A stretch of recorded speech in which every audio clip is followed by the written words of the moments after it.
అంటే వారసత్వ రాజకీయాలు ఆంధ్రాలో ఒప్పుకోవట్లేదు అనుకుంటా. అది నేర్చుకోవాలి. పూర్తిగా ప్రజలను నమ్మేసి జగన్మోహన్ రెడ్డి గారు ముందుకెళ్లారా? ప్రజల్ని నమ్మి రాజకీయాలు చేయడంలో వెనక్కి తగ్గారా? తన సంక్షేమ పథకాలు గెలిపిస్తే అనుకున్నాడు, తనకి సంబంధించినటువంటి పాలనా విధానం గెలిపిస్తే అనుకున్నాడు. అవి రెండింటినీ కులం డామినేట్ చేస్తుందని, అట్లాగే అభివృద్ధి అన్నటువంటి దాని మీద ఆకాంక్ష చాలా బలంగా ఉందన్నటువంటి విషయాన్ని మర్చిపోయాడు. రాష్ట్ర విభజన అన్నటువంటి పాయింట్ ఆంధ్ర ప్రజల్లో ఒక తీవ్రమైన కసిని రేకెత్తించింది. ఎందుకని? అవమానించబడి తిరస్కరించబడ్డాం మనం. చివరికి ఒక దినోత్సవం జరుపుకోలేకపోతున్నాం మనం. ఆవిర్భావ దినోత్సవం, ఆంధ్రప్రదేశ్ ఆవిర్భావ దినోత్సవం ఏది? జూన్ 2 ఆవిర్భావ దినోత్సవం, అది జరుపుకోవట్లా. నవంబర్ 1 అంతకుముందు అవతరణ దినం, అది జరుపుకోవట్లా. అది పక్కన పెట్టేశాం. నెంబర్ 1.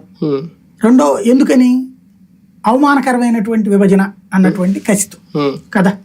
నెంబర్ 1. నెంబర్ 2 వచ్చేటప్పటికి ఏదైతే ఆ కసిలో నుంచి ఆంధ్ర డెవలప్ కావాలన్న కసి వచ్చింది జనాలు. అందుకే ఆ రోజున జగన్మోహన్ రెడ్డి సింపతిని పక్కన పెట్టి చంద్రబాబుని గెలిపించారు. చంద్రబాబు నాయుడు రాజధానిని ఆలస్యం చేసి చివరిలో 29 గ్రామాలకి పరిమితం చేసేటప్పటికి అది అంతంత మాత్రంగానే ఉండటం, అది సాధ్యం కాదు అన్నటువంటి ఫీలింగ్ వచ్చింది. ఆ కసితో జగన్కి ఓటేశారు.